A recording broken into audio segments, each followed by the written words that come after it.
I guess he might not be coming today. Yeah. I hope he joins us eventually, but if he doesn't, it's cool. So, although I think he was talking to a student, so maybe he's coming, he's just talking to a student. Oh yeah, maybe they'll give our tests. So, I don't know, he's got them. So, I'll begin with a word of prayer. So, Heavenly Father, we thank you for this time we have to meet and study your creation. I just pray that you'd be glorified in all that we do, Lord. In your name I pray, Lord Jesus. Amen. So you have in your hands some notes I typed. And so just to give you a sense of where we're going, today we're going to talk about Banach's, come on.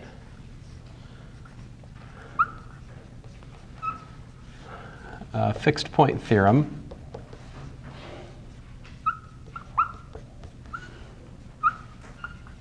And perhaps some of its applications. And so like just to give you just sort of a quick overview of what we're doing. So like today I want to prove the fixed point theorem. I'd like to apply it hopefully to like Newton's method, to the inverse function theorem. Best case scenario, perhaps I get a little bit further than that. And then we're going to look at the application of the fixed point theorem to proving what's called the inverse mapping theorem. Before we can do that, we're going to have to develop some results about a generalization of the mean value theorem. So that's going to take us like a lot of work, actually. But after that's all done, we'll have a really nice application of the fixed point theorem. And then, so I'm hoping to finish all of that this week. And then next week, we'll look at the theory of differential equations and some of like the major theorems of existence and uniqueness there. Again, the proof of which really rests on the contraction mapping principle. So that's where we're going. And so just, basically the notes I just handed you, I'm intending to cover this week, all right? So, and there's a lot there. There's a lot. And so my apologies, I have not written your homework yet, but don't worry, I will. So let's just start out with a review of something from a simpler time. Let R be an element from -1 to 1, and let S sub n 1 plus R squared plus all the way out to R to the n, right? So maybe you know the drill here. If we multiply this by R, we get RSN, R plus R squared, R to the n plus R to the n plus 1, right? And then if I take the difference of these two equations, what does it give me?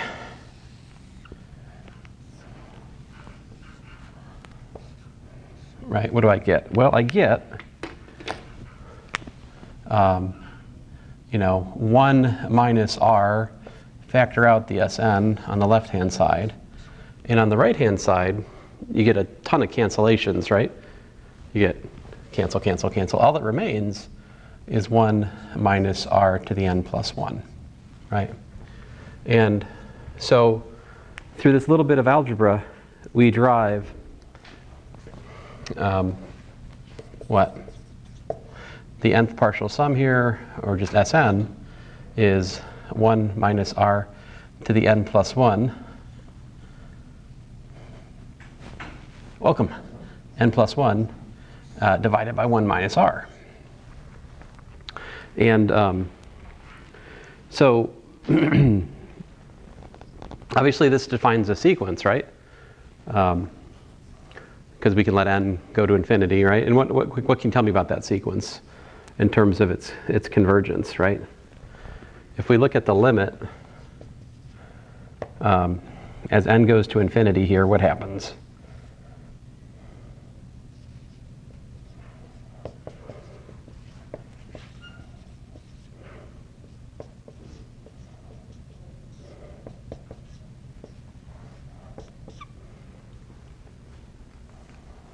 It diverges if R is greater than 1. Mm-hmm.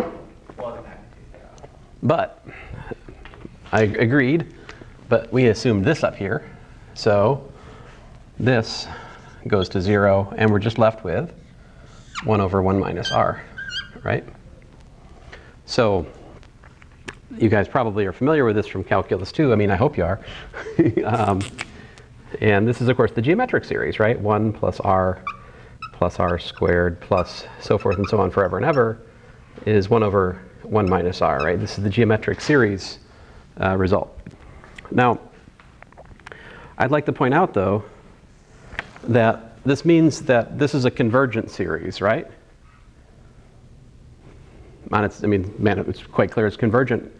But we know convergent implies Cauchy, right?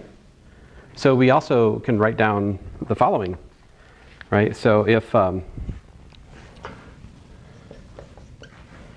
let's see here, 0 less than r less than 1, and epsilon greater than 0, then there exists n in the natural numbers, right, for which n less than m less than n implies the absolute value of Sn minus Sm, which, by the way, is equal to r to the n plus da da da da plus r to the m plus 1, right? Well, that is less than epsilon. All right. So, more to the point, taking the limit, you know, either fixing. Let me just get to the point here. So we could say a little bit more from this, right?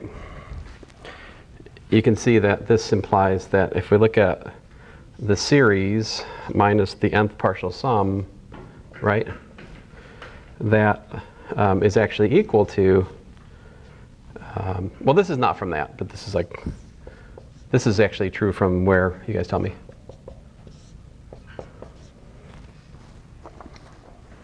There's no implication here. This is not, this is actually from,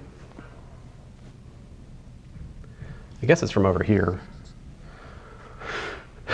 Now this right here is S, right? Like the limit, I'm saying this is S here. The sum of this, assuming it converges, and we are here. So anyway, we have these results. This is the geometric series, and we're going to need to use this in what follows. So let's see here. I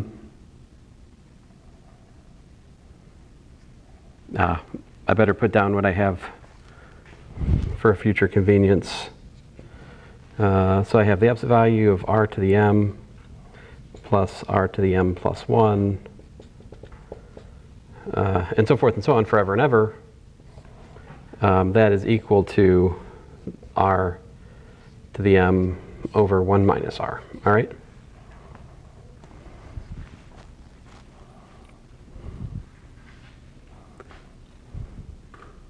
Do you guys see why I'm saying that? So if we subtract off the mth partial sum, we just left with all that.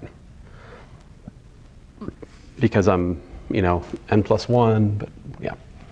All right, very good. So now, let me give you the definition. So you might be wondering, why on earth am I like going back to Calc 2 to start with here?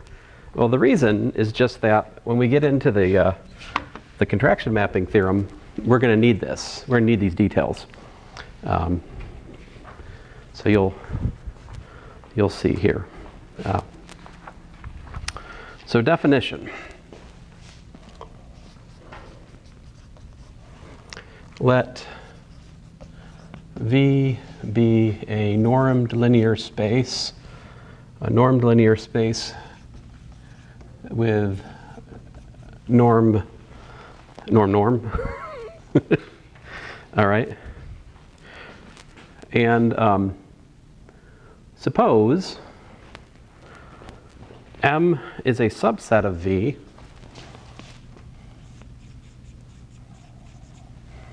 All right. M is a subset of V. And let phi from M to M be a mapping. So mapping in these notes that I've given you guys, it's, you could think of mapping as just another word for function. It's another word for transformation. These are really synonymous. Sometimes it's more natural to say function, sometimes more natural to say map, sometimes more natural to say mapping. Don't read anything much into it, all right? That's not always the case. There are books which systematically use function if it's real valued, and they use mapping if it's not. Edward's Advanced Calculus book does this, for example. But anyway, so that's a mapping, period. If there exists constant alpha in the interval from 0 to 1 for which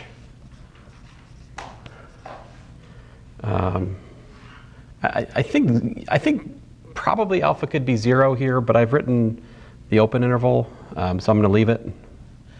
But I have a suspicion that you probably could make alpha equal to 0 and it wouldn't do any. Hey, that sounds like a homework problem. Phi of x minus phi of y, norm of that is less than or equal to alpha times the norm of x minus y. All right, for all x and y and m, all right, no period. Then phi is a contraction mapping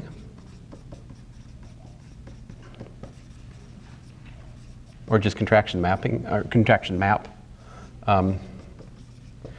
with contraction constant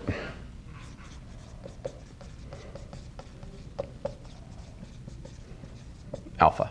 All right. So that's what a contraction map. That's the big contraction mapping I've been talking up all this time. Is really complicated, right? Not really. This is a relatively benign condition.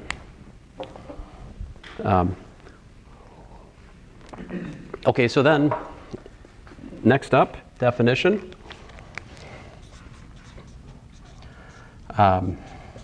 If x is an element of the domain of f, and f of x is equal to x, then x is a fixed point of f. Now here I mean f as a function, right? I think I gave a slightly different definition than what I typed up, but same idea. Now, that brings us to the main event here, which is the contraction mapping theorem, which I regret. I really should have made this much smaller. Oh well, here we are. Let's go on. So theorem, let V be a Banach space, which thankfully you guys already know what that is, right? With norm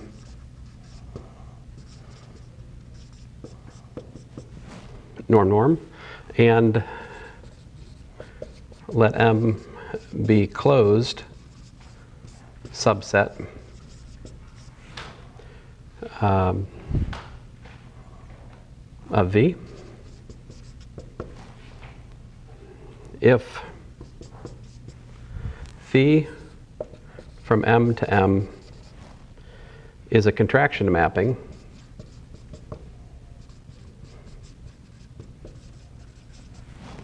all right, then phi has a unique fixed point in M.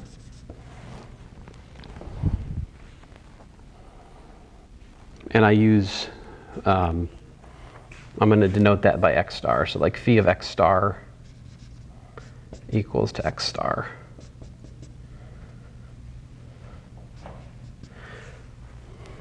So that's going to be our notation for the fixed point. Moreover,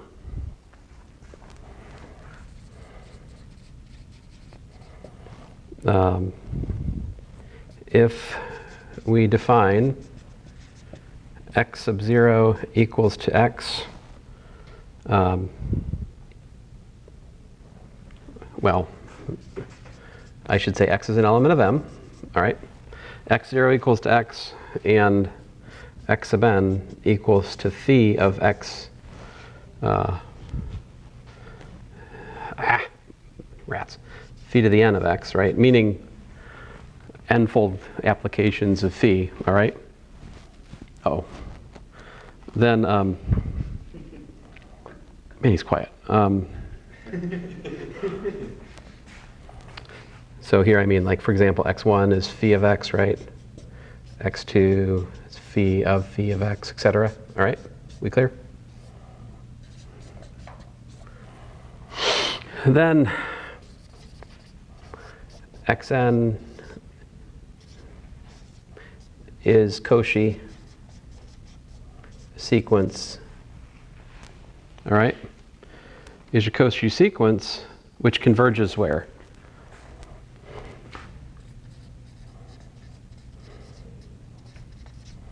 Converging to, I'm gonna have to erase that.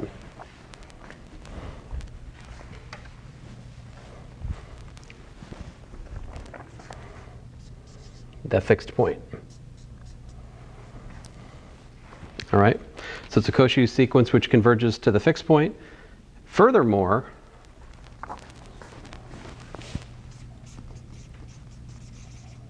there's more. The distance between the fixed point and the nth term in the sequence is bounded by the contraction constant to the n power times the distance between the first iterate and the 0th one, and divided by 1 minus alpha.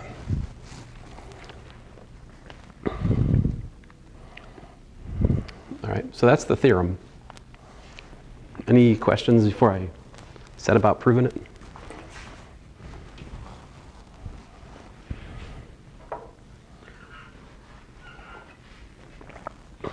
All right, so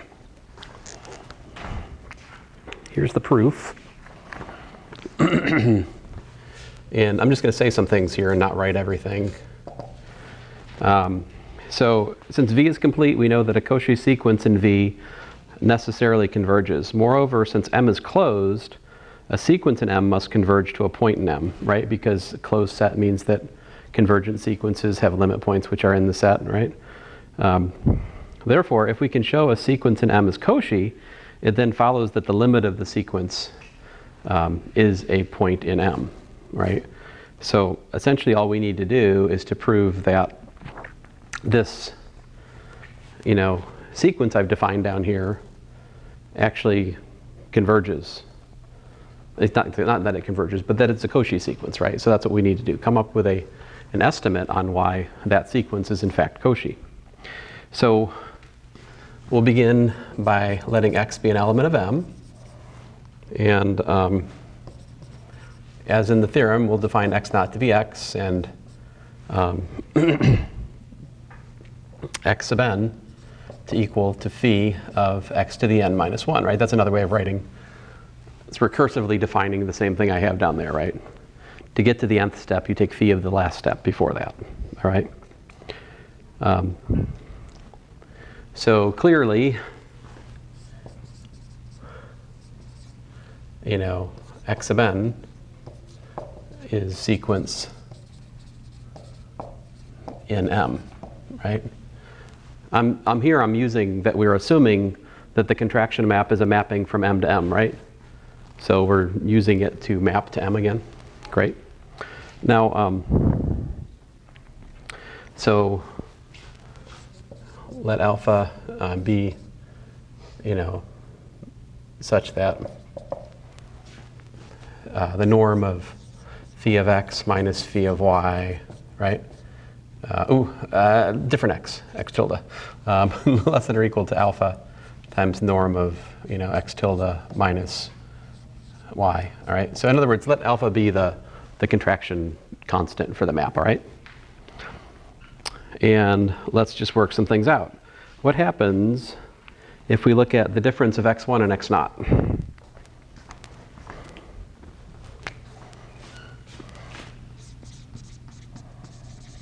So we look at the norm of phi of x1 minus phi of x naught, right?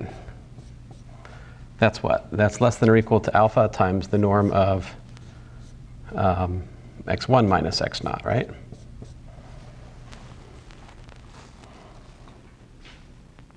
But that tells me that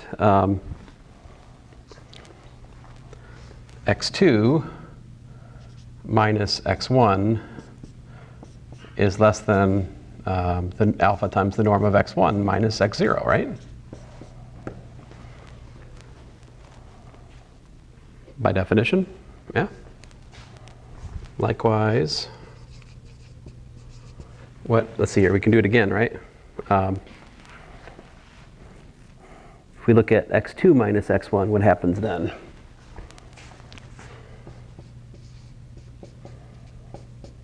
Phi of x2 minus phi of x1, well that is less than or equal to alpha times the norm of x2 minus x1 by the contraction mapping definition, right? But then by the definition of our sequence, this is what?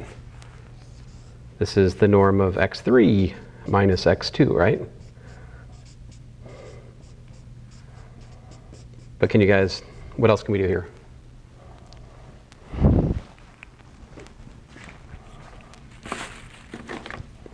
See what we can do? We can use this to get that this is less than or equal to alpha squared times the norm of x1 minus x naught, right?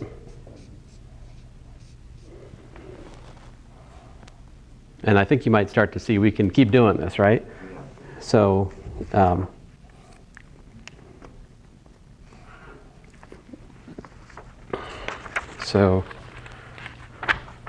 inductively,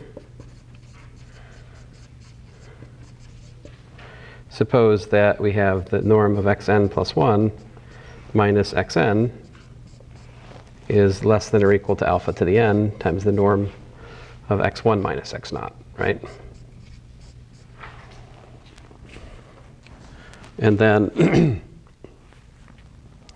if we look at the norm of xn plus 2 minus xn plus 1, right?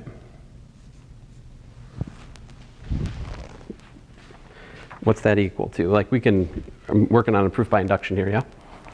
So I should convert it to phis, yeah?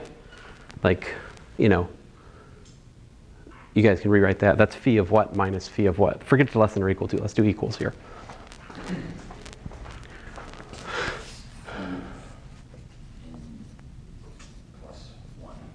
Yeah, phi of xn plus 1 minus phi of xn. All right.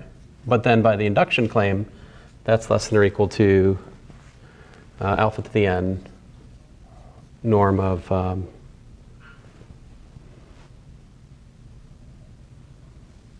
wait a minute. I'm sorry, I'm an idiot. Sorry, guys. Oh, just a second. Yeah, I've lost my way. We used the definition from the very beginning. Yeah. Thank you. So it's a contraction map. So this is less than or equal to alpha times the norm of x to the n plus 1 minus xn, right? And then, like you were telling me, use the induction hypothesis, right? Oh no. Alpha to the n plus 1, norm of x1 minus x naught, yeah? Applying the induction hypothesis right here. Thus, you know, let me give it a name, Pac-Man, true for all n in the natural numbers, all right.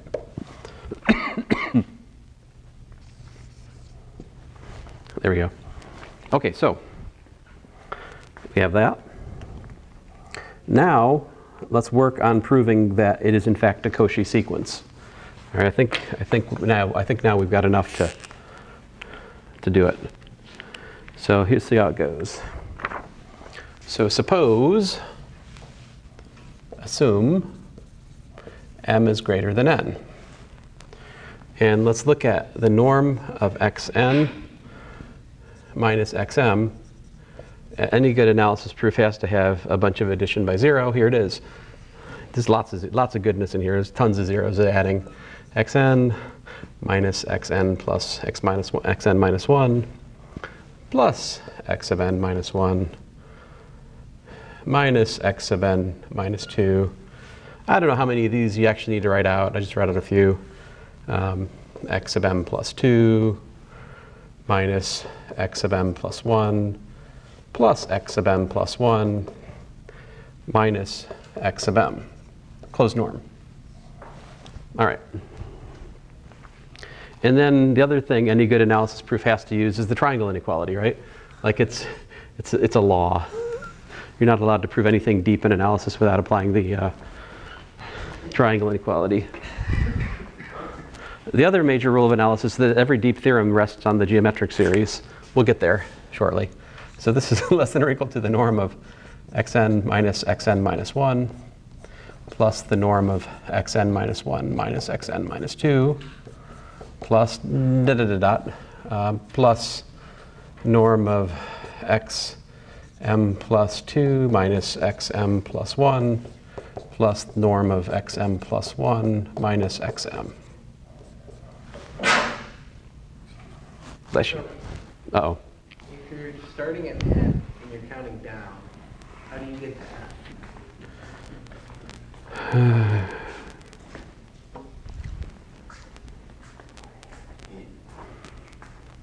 Yeah, we might just assume that m is less than n. So it would seem, sorry about that. As I warned you guys, I don't have an editor, so. But I don't think that's going to ruin anything. I mean, famous last words. And greater than m.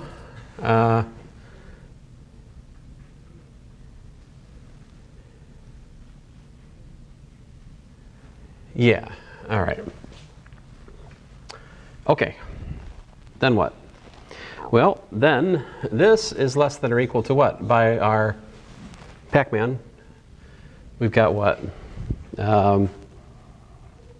We take one less than that one, so I think this would be what? Alpha to the n minus 1 plus alpha to the n minus 2. If I'm doing this right. Alpha to the m plus 1, alpha to the m, and all of these, norm of x1 minus x naught, right?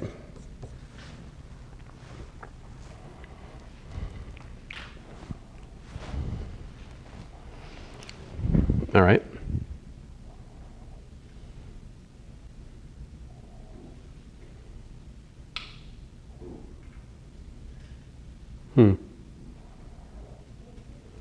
What it is?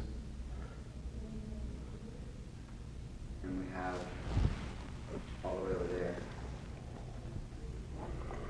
what you wrote in purple, Uh-huh. which gives us that C alpha, 0, alpha, Mm-hmm. all of this alpha to the n minus 1, alpha to n minus 2, alpha, blah. You know, up top is less than epsilon. Well, we're not there yet, but yeah. But you can start to see where that would be helpful, right? We're getting there. So there's probably more than one way to finish off this proof too, truth be told. And let's see here. So my next step is m is less than n, so I guess that makes sense. If I say this is less than or equal to alpha to the m plus, wait a minute, what?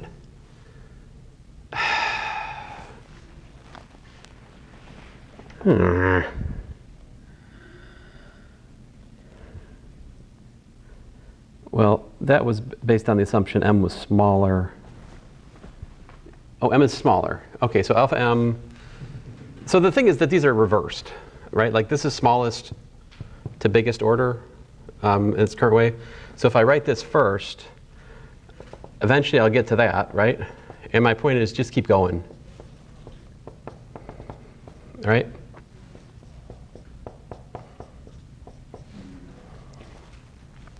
But what is that? See, this is the tail of the geometric series. And the tail of the geometric series we can bound by, I mean, this is actually equal to, like I have here, alpha to the m, I'm suspicious, alpha to the m times the norm of x1 minus x0 divided by 1 minus alpha. And I think there I've used the boxed, which I haven't boxed on the board yet, but I should. This right here. Thanks. Right, using that, I've traded this tail of the geometric series for that.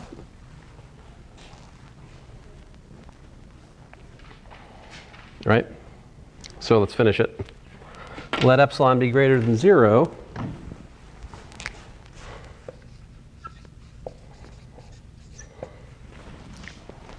And I say, period, since 0 is less than alpha is less than 1, implies that the limit as m goes to infinity of alpha to the m is equal to 0, right? That implies that there exists an n in the natural numbers for which m greater than n implies alpha to the m is less than 1 minus alpha times epsilon divided by the norm of x1 minus x naught, right? This is clearly, who put that there? This is clearly I did put it there, that's true. But if I left it over there, I just walked into it over there, which is why I hate lecturing in front of these stupid things. But anyway, this is positive, right? And as such, I can, you know, the absolute value of x to the m minus 0 can be made as small as we like, but that is the absolute value of x to the m minus 0. It's just x, I mean alpha to the m. So this is by the convergence of the sequence, we can find such an epsilon, for any epsilon, we can find such an n, right? And then for exactly that n, what do we get? Therefore, if, you know, let's see, if m and n are greater than n, with m less than n, that implies that the norm of xn minus xm is less than, you know, norm of x1 minus x naught divided by 1 minus alpha times, well, 1 minus alpha times epsilon divided by the norm of x1 minus x naught. Of course, these things cancel by my design and give us epsilon. Therefore, the sequence is Cauchy, right? And since the sequence is Cauchy and we're in a Banach space, which is complete, it converges, right? So why is it a fixed point? Well, let's see that. Let's try to understand that bit of this.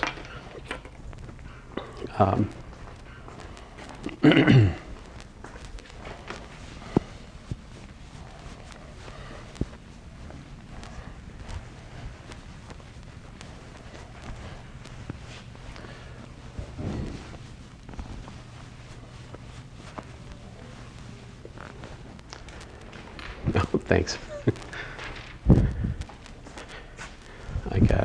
It's bugging me. I got to use the juice. So you guys enjoy the break?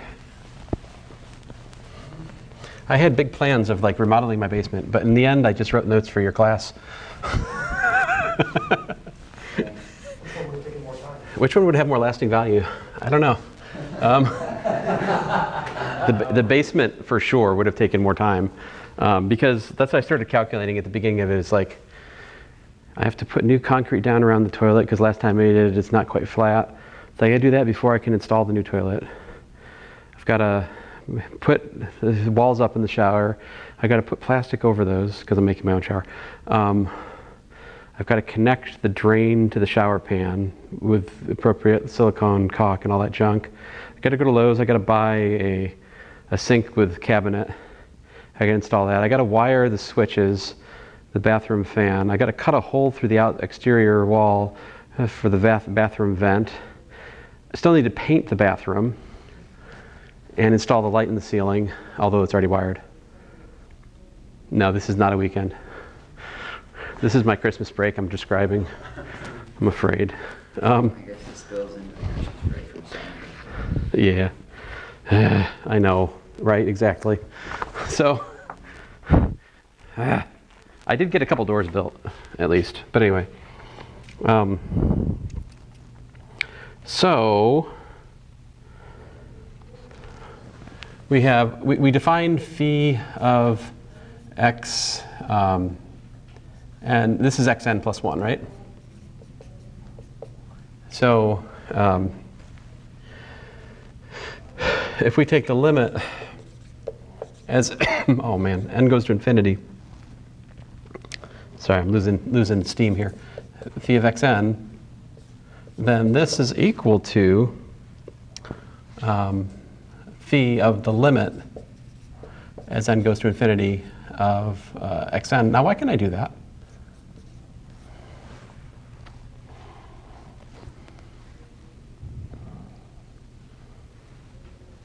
What am I assuming about phi when I do this thing? You can pass a limit inside a function. What do you need about the function? Yeah? It needs to be continuous. But it's pretty clear that phi is continuous by the assumption that it's a contraction mapping. Contraction mapping implies continuity for phi because it says that the difference of outputs is controlled by a constant times the difference of the inputs. And if you can make the distance between the inputs as small as you like, you can make the distance between the outputs as small as you need to. So it's continuous. And as such, I can pass the limit inside phi. And then, of course, by, this converges to x star, right? But on the other hand, this is equal to the limit as n goes to infinity of x to the n plus 1, which is equal to, well, x star again, right? It doesn't matter if I'm taking the limit as n goes to infinity or n plus 1, it still converges to the same thing, right? This is just basic sequential analysis. So the limit of the Cauchy sequence has to be a fixed point for the contraction map, all right? Then what? Well, suppose y is another, y star also has phi of y star equals to y star, right?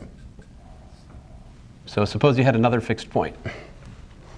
Then if we look at the norm of phi of y star minus phi of x star, what do we got? Well, we've got that's less than or equal to alpha times the norm of y star minus x star, right? But we also, by definition, by assumption, this is also what?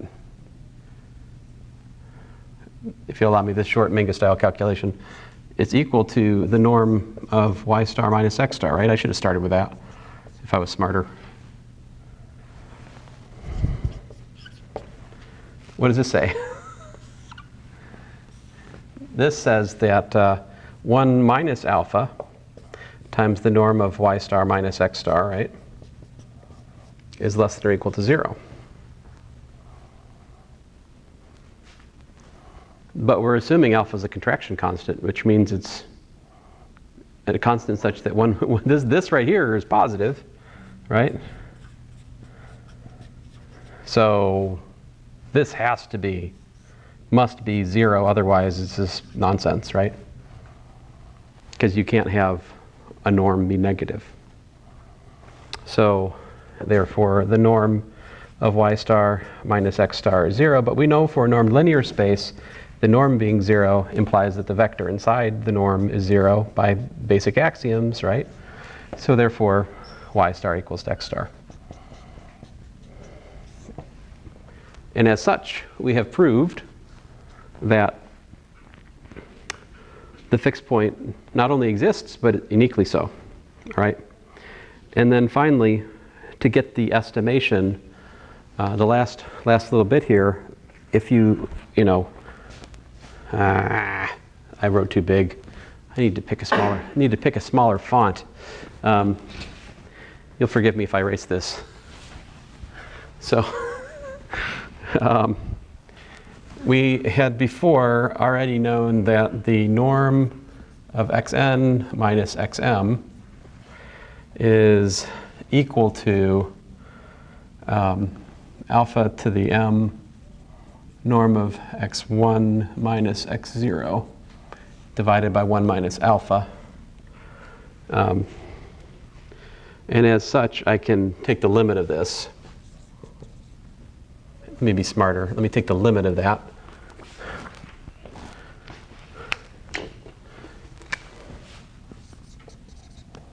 And I think I'm going to take the limit as n goes to infinity. I can't remember. Yeah.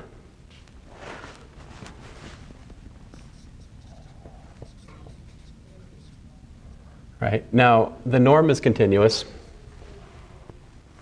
Did you know that? Did you talk about the norm being a continuous function? I don't think we did actually. Oh, maybe that would be a good homework problem. Yes. So since this is continuous, we can pass the limit inside, right? And so we get, on the one side, we get the norm of x star minus xm. And on the other side, this right here, this is constant in n. What's the limit of a constant? It's constant, yeah.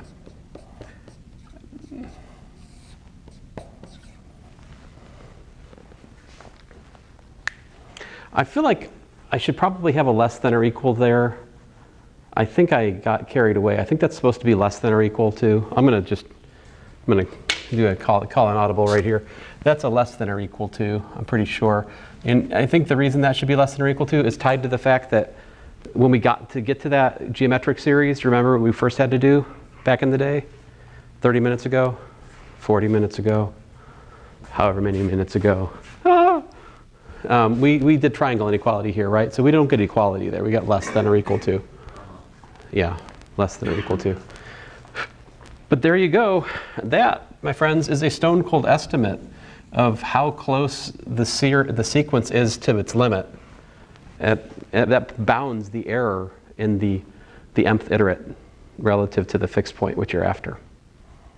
It's pretty nice. At this point, I'm going to use the projector. But I thought it was important for us to carefully prove that theorem, so I did that. And this is kind of how this is going to go in here. I'm going to carefully prove a theorem, and then I'm going to use the projector to cover absurd amount of material in the time that remains.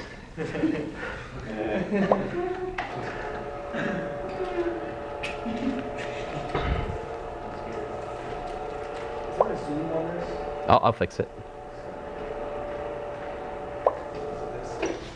I'll get it. Yeah, it's that thing up there, but it's got to do this, so it's. Also, the projector in this room, for some reason, has shifted to the left. Oh no. Oh really? Yeah, there's a way to fix that. Yeah, it's okay. We'll make do. Oh, by the way, if I go over time, feel free to leave. They won't leave. I think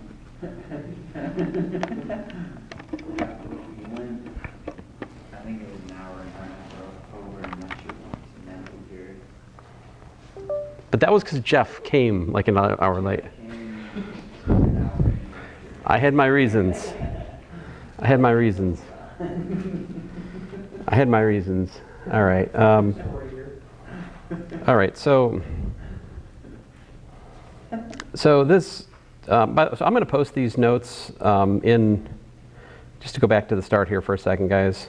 So at the start of these notes, which I'll post in Canvas in a bit, I have kind of a brief overview, like I was talking at the start of today, like where we're going, what we're going to do, hopefully.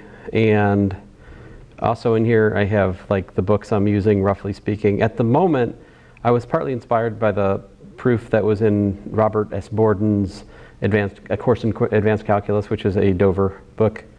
But for the most part, everything else I'll show you is from C.H. Edwards, Advanced Calculus, Multivariate I forget the title.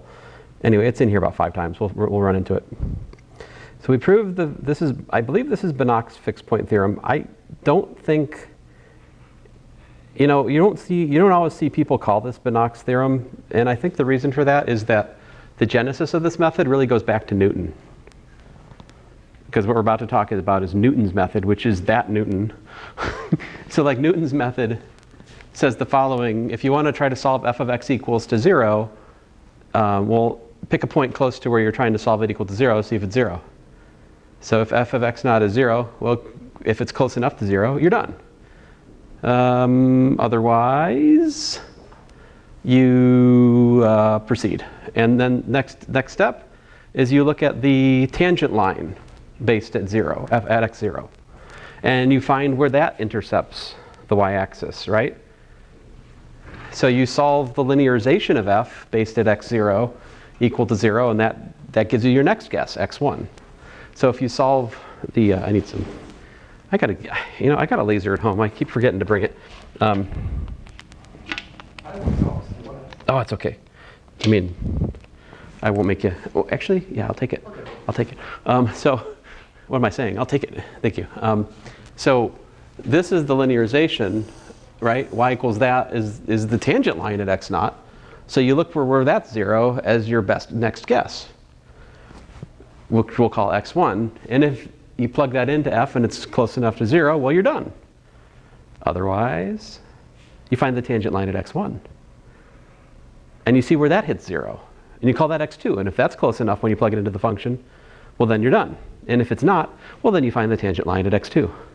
And you see where that intercepts the y-axis. And if that's close enough, you're done. If it's not, you find x3 from the intersection of the second, and so forth and so on. This is Newton's method. And if you look at it, it basically defines the iteration like this. X sub n is equal to x sub n minus 1 minus f of xn minus 1 divided by f prime of xn minus 1. This is like the formula that appears from like working out algebraically what I just said. All right?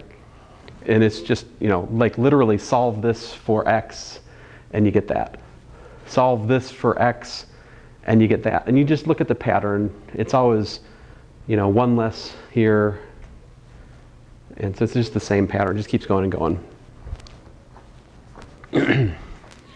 I once earned the respect of a computer science professor because I took numerical methods in the computer science department because I got some very, very bad advice. Oh, thank you. Ooh. I got some very, very bad advice at State from my physics advisor, who told me I needed numerical methods before I took the junior level mechanics class, which is nuts. It has nothing to do with it. Although it probably would if Budara's taught it.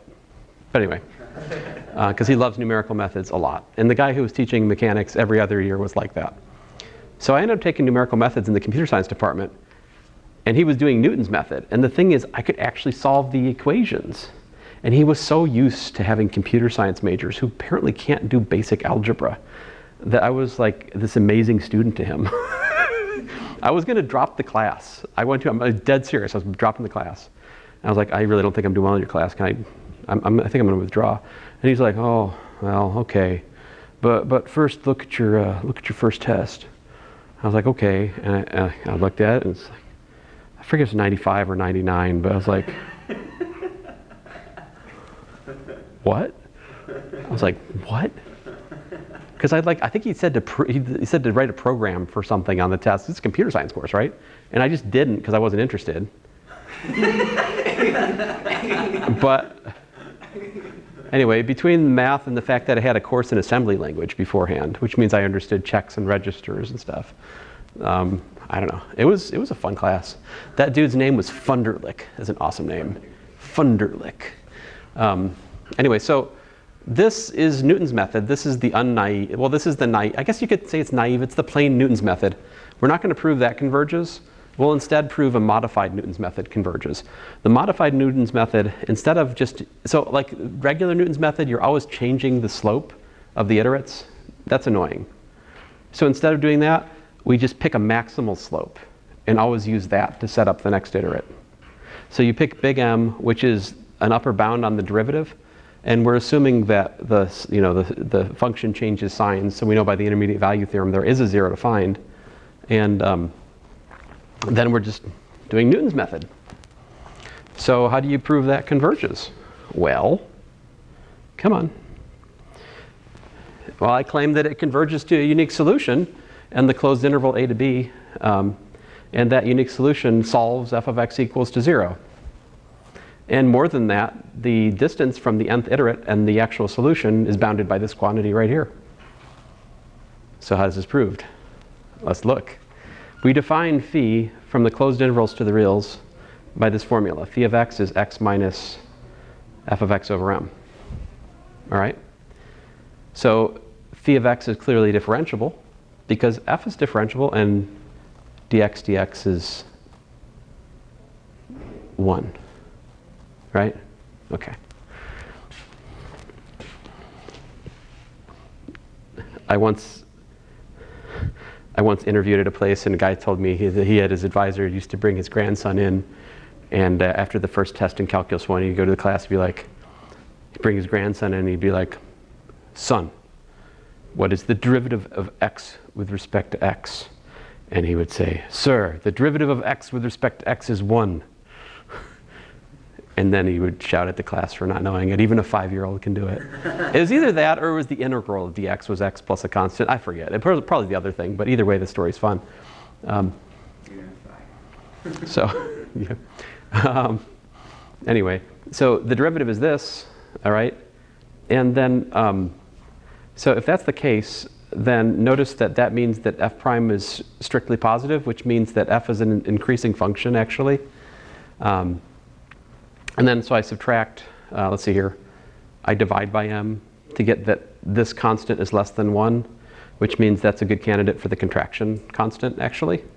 And so I have 0 is less than that, less than that, less than that. So the derivative is bounded between 0 and that. And that's actually going to imply for us that, well, let's just see what it does. So I'm going to let alpha equal to 1 minus m over m. And if I have xy in the closed interval, by the mean value theorem, there exists c between x and y for which phi prime of c is that, right? So the absolute value of the mean value theorem gives me this, equal to that. But remember, this is less than alpha by construction. And as such, oh, look, phi is a contraction map. I don't know for sure it is yet because I also need to know that it maps into the closed interval. Remember, it has to be a mapping from m to m. That's important because without that, we don't get the result that the Cauchy sequence converges to a point in m, right? The fact that m is a closed set, in this case an actual closed interval, is important. But that's a straightforward consequence of the fact that phi is strictly increasing, you see, because we can argue that phi of ab is a subset of ab since phi is a strictly increasing function, and if you check it out, phi of a is a minus that, but m is positive, so this is something, excuse me, f of a was assumed to be negative, so this is actually a plus something, which is greater than a, and f of b was assumed to be positive, so b minus this is actually something less than b, and again, you can actually argue that, you know, phi of ab is phi of a to comma phi of b, since f is strictly increasing. That's how a strictly increasing function works. It can't go above and come back down again because that would be a place where the derivative was 0, you know? So it forces this, actually. And Anyway, therefore, we can regard phi as a contraction mapping constant alpha. And so Banach's fixed point theorem gives a unique x star for which phi of x star equals x star, which in this case means that x star is equal to that. Cancel the x stars, we have f of x star equals to 0, which is what we wanted. The solution to f of x equal to 0. And the estimate of Banach's theorem gives my claimed bound on the nth iterate of Newton's method. So I mean, this is in Edwards, and I just think it's really cool. Like, it's, because we talk in Calculus 1 about things being, like the linearization being the best approximation to a function, right? But we don't often put such a fine point on as to give an actual estimate for like how close it is or something, and that's kind of what's going on here.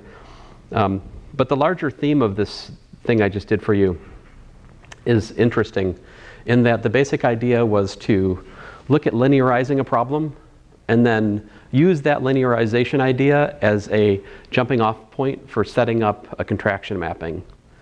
And then the fixed point of the contraction mapping, you want to engineer the contraction mapping so that the fixed point of the contraction mapping is actually the answer to the problem. That idea of the proof repeats itself over and over and again, we'll see.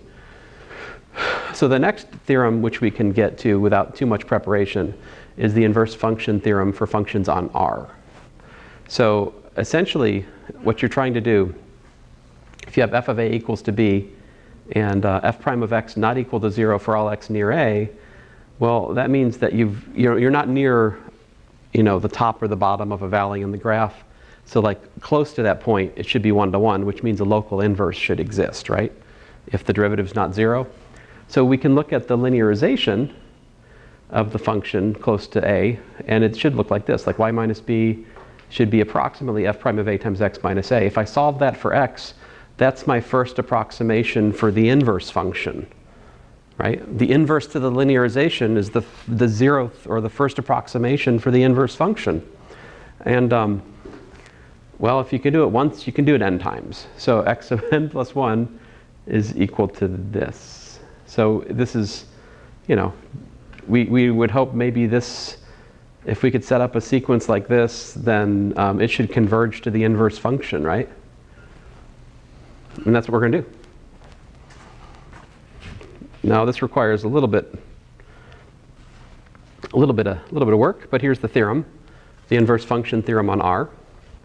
If we have a function from R to R continuously differentiable, f of a equals to b, f prime of a is not equal to 0, then there exist neighborhoods of a and b, such that given a particular point in V, the sequence defined inductively as such converges to a unique point, x star, such that f of x star equals to y star.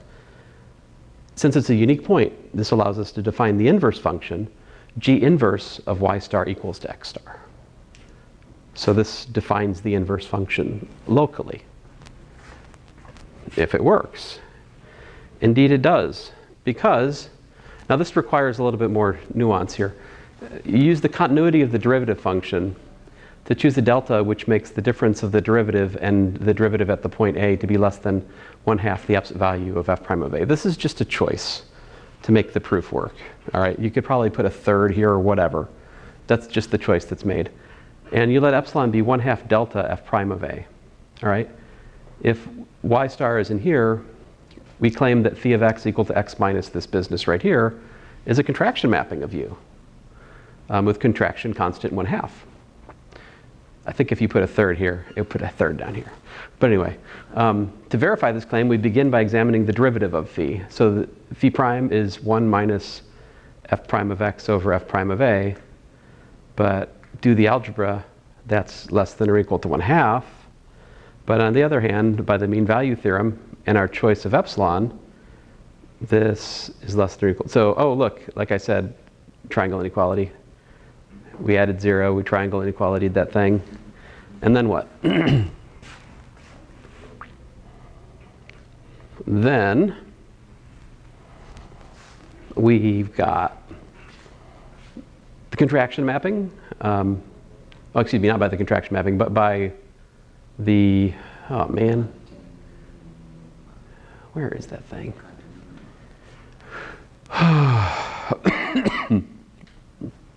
So if this is, oh, that's just delta. This is Dang it.